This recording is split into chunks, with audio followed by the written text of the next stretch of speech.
আসসালামু আলাইকুম good people.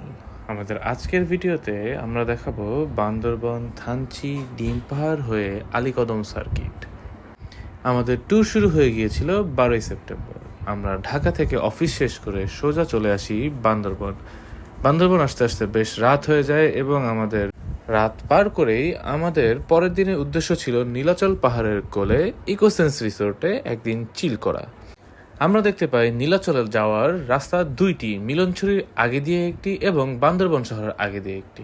তো আমি মুনিকে মিলনছড়ির সাঙ্গু দেখানোর উদ্দেশ্যে মিলনছড়ি দেখিয়ে এই রাস্তা দিয়ে এগিয়ে যাই, যা ছিল অত্যন্ত খাড়া এবং সরু। এ কারণে এই রাস্তাটি বন্ধ করে দেওয়া হয়, বাট এটা আগে বললেই হতো। যাই হোক, বান্দরবনের খাড়া পাহাড়ের ওয়ার্ম আপ শেষে আমরা চলে আসি এরকম ভিউওয়ালা একটি রুমে ব্যাগ রেখে ফ্রেশ হয়ে আমরা চলে যাই নীলাচলের নিচে এবং শুরু হয়ে যায় বৃষ্টি। বৃষ্টি দেখতে দেখতে লাঞ্চ করে আমরা বাইক নিয়ে আবার উঠে পড়ি নীলাচলে মেঘ দেখতে।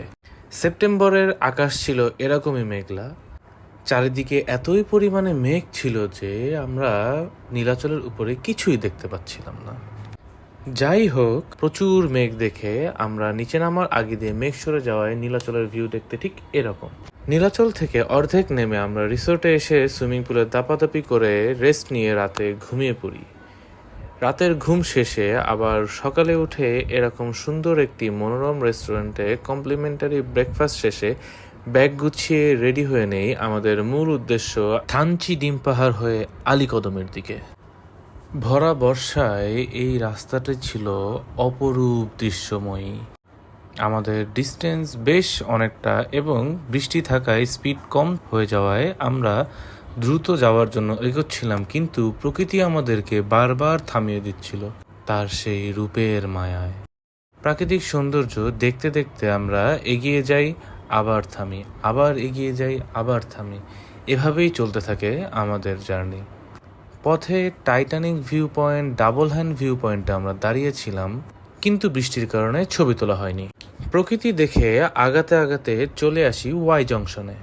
এরপর আবার শুরু হয়ে যায় আমাদের প্রকৃতি দেখার থামা এবং চলমান সেই যাত্রা। আমি বান্দরবনের বুকে পায়ে অনেক হেঁটেছি, কিন্তু এরকম সৌন্দর্য কখনোই দেখিনি। দেখতে দেখতে পাহাড়ি এরকম সমতল মাঠে এসে ঠেকেছি, যেটা স্বর্গের চেয়েও কম মনে হচ্ছিল না। স্বর্গ কখনো দেখিনি তো তাই তুলনা করতে পারছি না, বাট আমার কাছে এটাই যেন এক স্বর্গ। এই মাঠটি আপনারা পেয়ে যাবেন থানচির 3 থেকে 4 কিলোমিটার আগে। থানচি এসে কোথাও না দাঁড়িয়ে আবার চলে আসলাম বান্দরবনের সেই অপরূপ সৌন্দর্য দেখতে তমাতুঙ্গিতে আসার পর মেঘ কমে যাওয়ায় আমরা বিমোহিত হয়ে বান্দরবনের সেই বিউটি দেখেছিলাম। নিচ দিয়ে চলে যাওয়া বান্দরবান সীমান্ত সড়ক দেখে আগামী ট্যুরের প্ল্যান করে আমরা আবার মিশে গেলাম বান্দরবনের সৌন্দর্য দেখায়।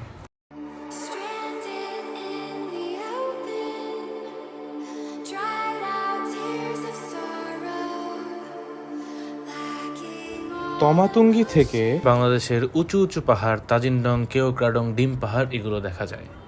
সেখান থেকে ডিম পাহাড় দেখে আবার রওনা দিয়ে দিই ডিম পাহাড়ের উদ্দেশ্যে।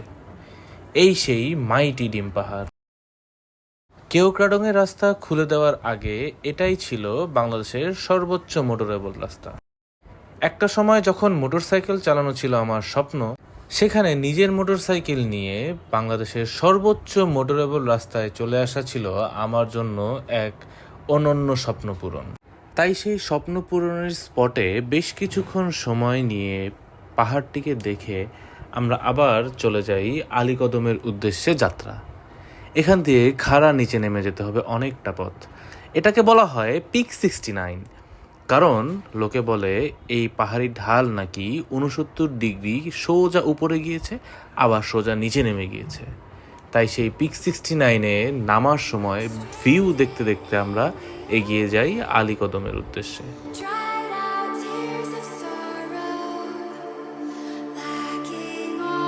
এই পাহাড়ি ভিউ যতই দেখি ততই মন জুড়িয়ে যায়, চোখ জুড়িয়ে যায়, যেন থামতে ইচ্ছা করে না, ভিডিও পজ করতে ইচ্ছা করছে না। আপনারাও দেখুন আমার সাথে। সেই পাহাড়ি সৌন্দর্যের মায়া ত্যাগ করতে করতে আমরা চলে যাই আলীকদম। সেই রাতে আমরা থেকেছিলাম দ্য দামতুয়া ইন হোটেলে।